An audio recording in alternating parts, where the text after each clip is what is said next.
कल्याण Lok Sabha seat पर उत्तर भारतीय मतदाता जिसके साथ होगा उसी के हाथ सफलता लगेगी। इसलिए शिवसेना, यूबीटी और कांग्रेस की तरफ से उत्तर भारतीय मतदाताओं को साधने के लिए विचार विमर्श चल रहा है। राज्य में कल्याण लोकसभा हॉट सीट बनी हुई है। मुख्यमंत्री एकनाथ शिंदे के बेटे डॉक्टर श्रीकांत शिंदे यहां से सांसद है।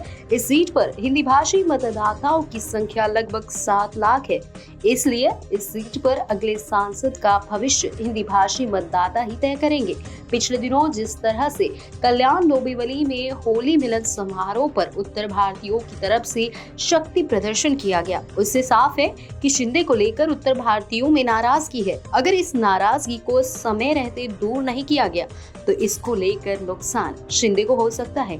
हालांकि इस सीट से अब तक किसी पार्टी ने उम्मीदवार घोषित नहीं किया है।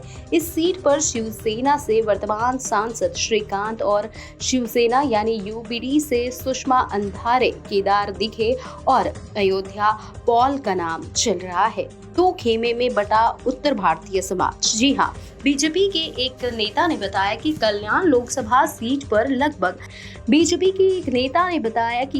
लोकसभा सीट पर लगभग 7 लाख मतदाता उत्तर भारतीय है, जिसमें हिंदी भाषी मुस्लिम मतदाता भी शामिल है। एक समय ये मतदाता कांग्रेस के हुआ करते थे, लेकिन पिछले कुछ चुनाव से उत्तर भारतीयों का हृदय परिवर्तन हुआ और उनका समर्थन बीजेपी को मिलने लगा। इसके चलते कल्याण सीट और इसके अंतर्गत आने वाले विधानसभा सीटों पर शिवसेना और बीजेपी के उम्मीदवारों को फायदा हुआ। बड़ी संख्या में उत्तर भारतीयों का वोट आने के बावजूद शिवसेना और बीजेपी ने उत्तर भारतीय नेताओं और कार्यकर्ताओं को अहमियत नहीं दी। पिछले लोकसभा चुनाव में उत्तर भारतीय समाज ने देवेंद्र सिंह को उम्मीदवार बनाया था, लेकिन बाद में समाज के कथित अग्रणी लोगों ने बीजेपी और शिवसेना के नेताओं के साथ बैठक की।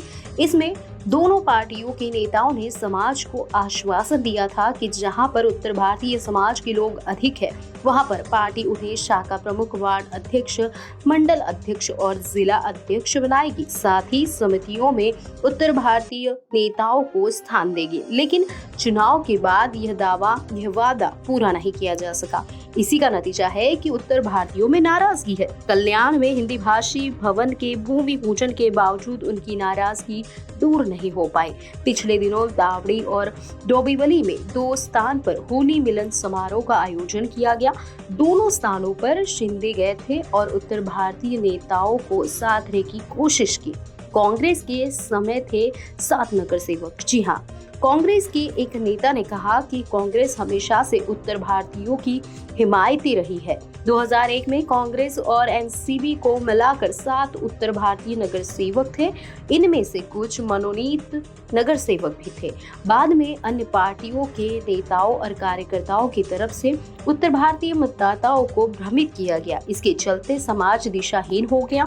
2009 और 10 में समाज का ईडीएमसी में प्रतिनिधित्व नहीं था, तो उत्तर भारतीय समाज से एक मनोनीत नगर सेवक भेजा। ऐसा कोई कदम बीजेपी और शिवसेना की तरफ से नहीं उठाया गया। 2015 में कांग्रेस ने कई उत्तर भारतीयों को उम्मीदवार घोषित किया, लेकिन किसी को सफलता नहीं मिली। वही टीडीएमसी के पिछले चुनाव में सिर्फ मनोज राय ही उत्तर भारतीय नगर सेवक थे।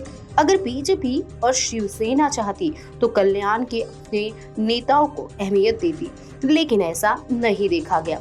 उत्तर भारतीय नेताओं को सिर्फ भीड़ जुटाने और वोट की नजर से देखा गया। यही कारण है कि इस सीट से उत्तर भारतीय मतदाता नाराज है। उत्तर भारतीय नेता को सफलता नहीं। जी हाँ, कल्याण पूर्व विधानसभा सीट पर उत्तर भारतीयों की संख्या को देखते हुए कांग्रेस ने 2009 में डॉक्टर आरबी सिंह और 2014 में विजय मिश्रा को टिकट दिया था, लेकिन दोनों उत्तर भारतीय नेताओं को करारी हार का सामना करना पड़ा था। इस हार से ये संदेश आ गया कि इस सीट पर उत्तर भारतीय एकजुट नहीं है और उनके नेता अपने समाज के सामान्य वर्ग में सक्रिय नहीं है, उन तक पहुंच नहीं रहे हैं। अगर आगामी चुनाव में उत्तर भारतीय नेता अपने समाज के लोगों को एकजुट करने में सफल रहे तो यहाँ से समाज का एक विधायक और कई नगर सेवक चुनाव जीत सकते हैं।